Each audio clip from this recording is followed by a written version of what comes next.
There is one thing stronger than all the armies in the world put together, and that is an idea whose time has come. Idea perhaps is the most dangerous and most powerful of all the weapons. Hello and a very warm welcome viewers. You're watching the special presentation of Sansad TV on the journey of startups. India has the third largest startup ecosystem in the world.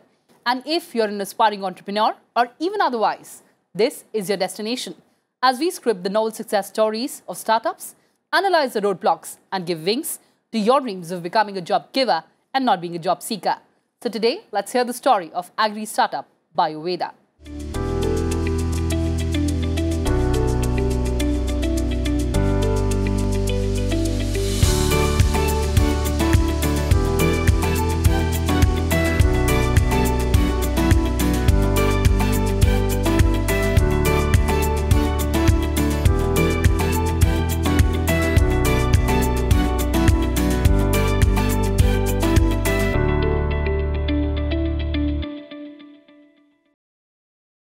Welcome to Sansad TV. I'm glad to have the siblings who are founders together, Mahua and Kaushik, and of course the strategic partner, Rakesh. Welcome to Sansad TV. Thank you so much. Thank you. So, Mahua, let's begin talking about the journey. I understand both of you were working in a corporate, very cushy corporate job. That's right. All of a sudden decided to quit the job and start this venture. Why? So, it all goes back to COVID when the times were dismal and there was no hope all around. And that was the time we saw this shimmering hope, and we, the brother-sister duo, we got together. And we were doing a project for the Uttarakhand government, which enabled us to go to various villages across Uttar Pradesh and Uttarakhand. And that is the time when we realized that this is one place which has not been touched yet. And we realized that there are certain pain points which can be addressed for the farmer. So this is something which we can do at the grassroots level for the farmer, and this can also become a huge business idea. And that is where both the minds came together. We traveled across various villages, almost 200 plus villages in a span of 6 months, and we brought this business idea together where we could serve farmers on a digital platform. All right. So what does Bioveda do? Typically, if I speak about Bioveda, so there are 3 pain points which a farmer has. One is buying agri inputs without even knowing the correct prices. Second is selling their output once the product is ready, that too in mandis at prices which are dismal. And the third is availability of credit in the market, which actually ranges between 4 to 5% every month. So if you put all these 3 together, the capital of a farmer is eroded more than 60% every year, which is why a farmer always remains poor in India. So to address these 3 challenges, we opened up our platform Bioveda, and we are trying to address all these 3 issues. Now, if you see Niti Aayog's predicament around 2016, where they wanted farmer income to be double in the next 5 to 7 years, I think this was our step in the nation building part actually, which possibly if all these 3 things put together could be worked about, I think apart from the price savings and the cost savings part and the productivity part built in, not only 2x, the farmer income can be made 3x or even 4x. So that's the possibility which this platform brings to the farmer. So Rakesh, I understand you're the strategic partner for Bioveda. What was about the business idea that prodded you to get into association with them? Yeah, there is 2 things. Mainly, first is that they are connected with the root level, where they are procuring everything from the farmers, and they are basically justifying with the quality and justifying with the farmers in giving out the correct prices. That was the one thing. Second, we needed them for our business to grow. One would be there was a strategic partnership because of the credit days, which normally buyers wanted from the farmers, which he cannot give. So where there we come in the picture, we work together and we are able to succeed in that way. All right, Mahua, you were into insurance. Kaushik ji, you were into FMCG sector. These are very diverse sectors. Firstly, the siblings coming together, and secondly, such diverse sectors. Why agriculture then? So we are city dwellers originally. We've never been to villages, but this was an opportunity for us to see villages, right there up hand.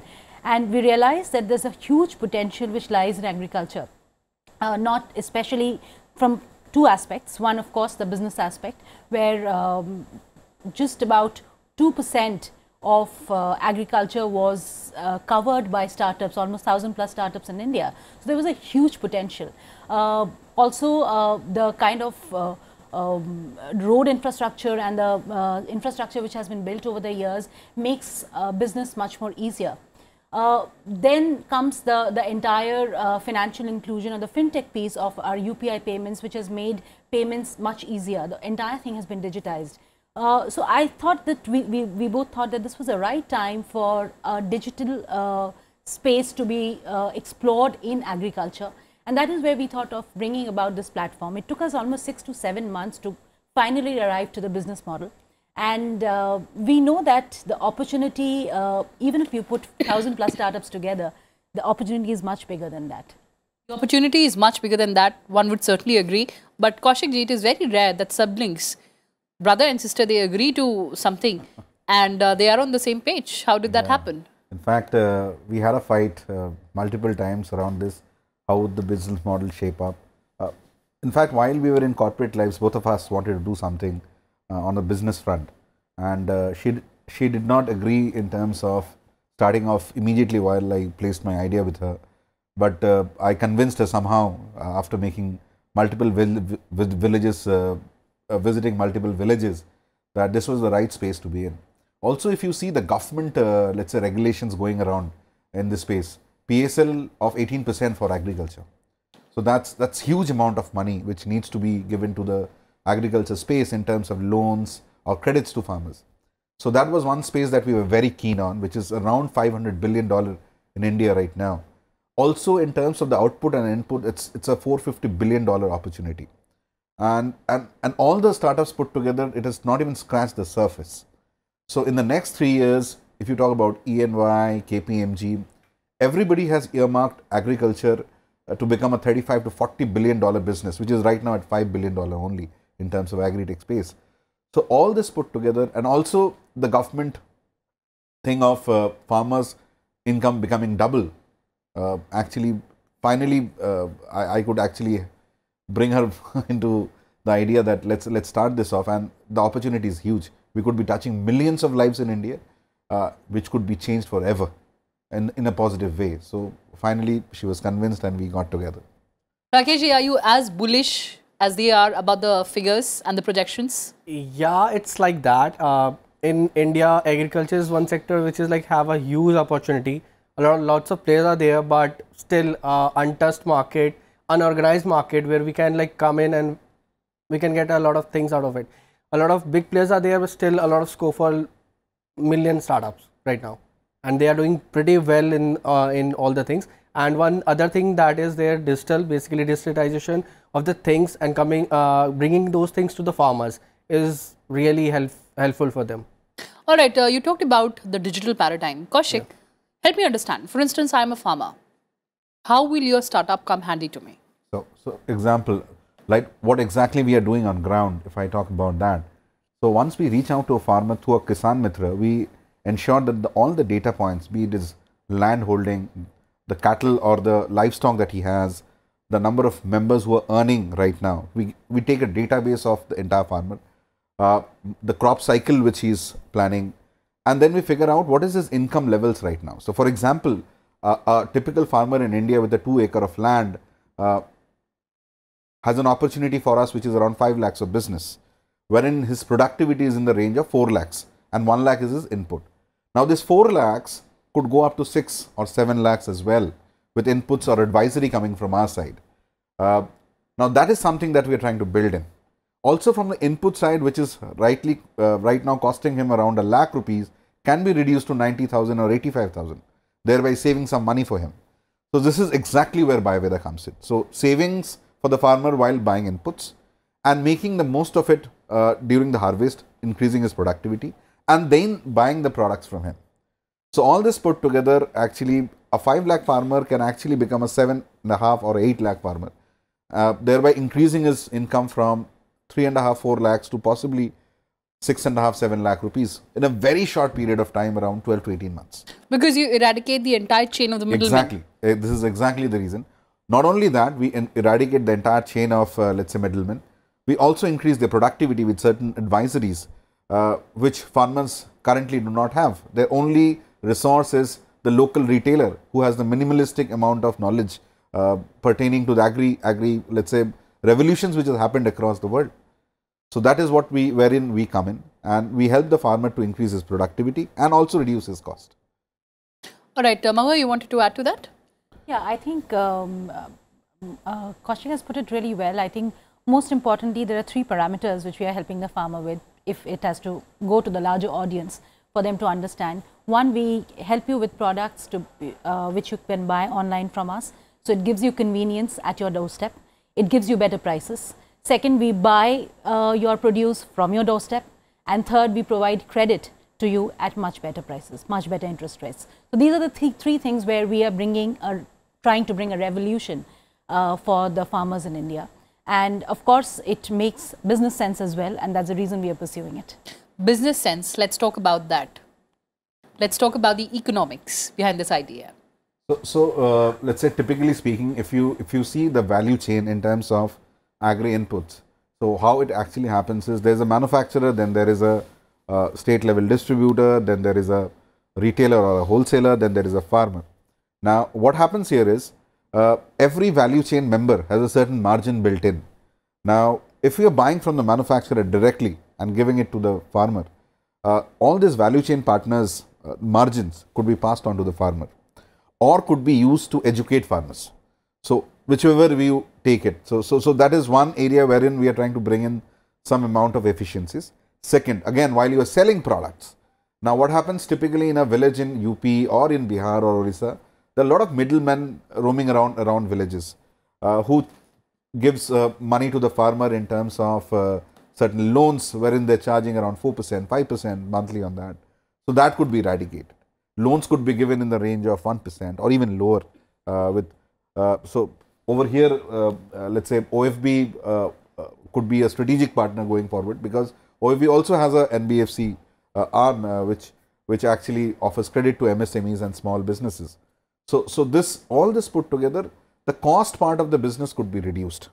Now, just to give an example of last year, June, July, which is the harvest season for spring corn, we ended up doing around a 10 crore business in a span of 45 days. And we were learning, we were not even into the business that point in time.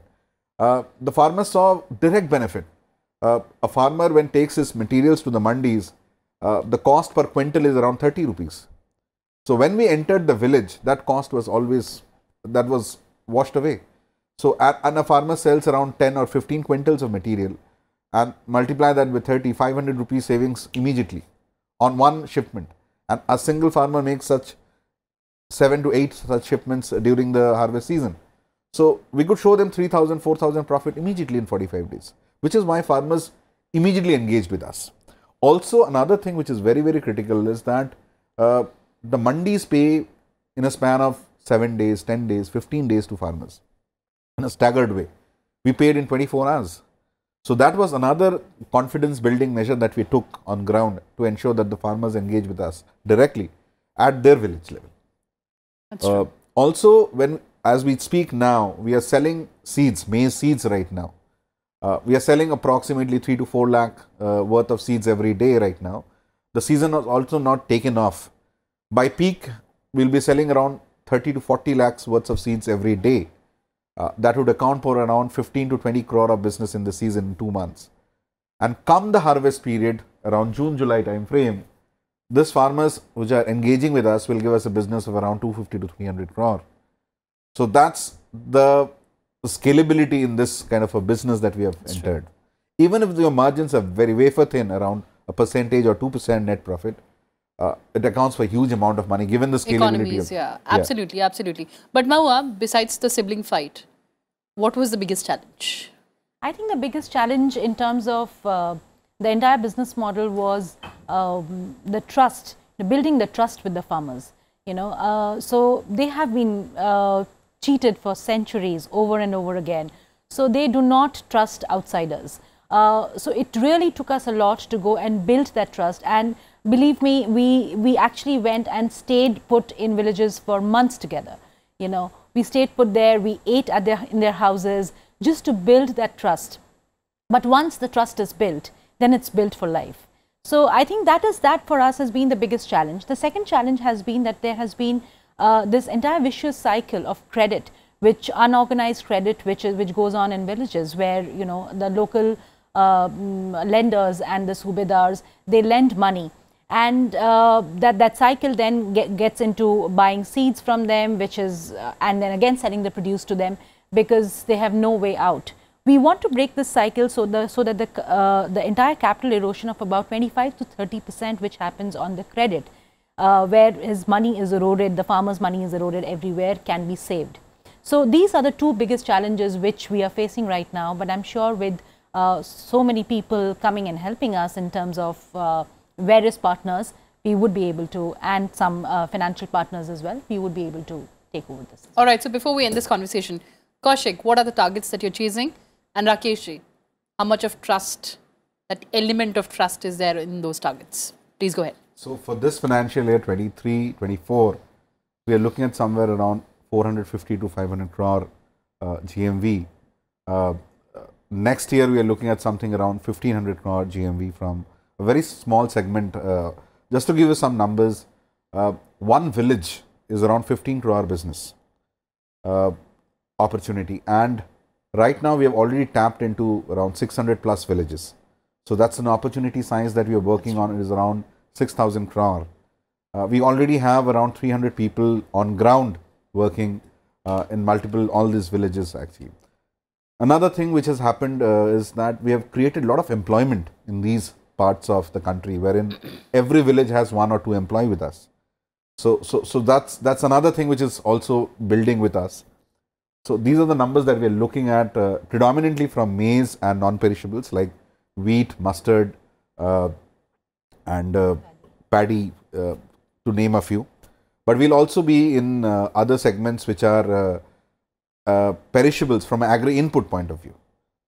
So these are the numbers that we are looking in. Rakesh could add. So let's give the last word on the show to the strategic investor and partner. Yeah. So trust, I totally believe in that we can do this.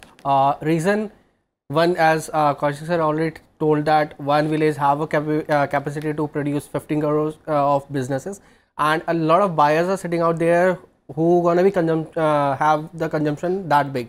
A lot of businesses are there out there, and if we talk about the majorly wheat, maize, or say let's say paddy, these are 2-3 major crops of India. Like these 3 are the top 3 of India, which we produce and we sell it to them not only in India, we like export.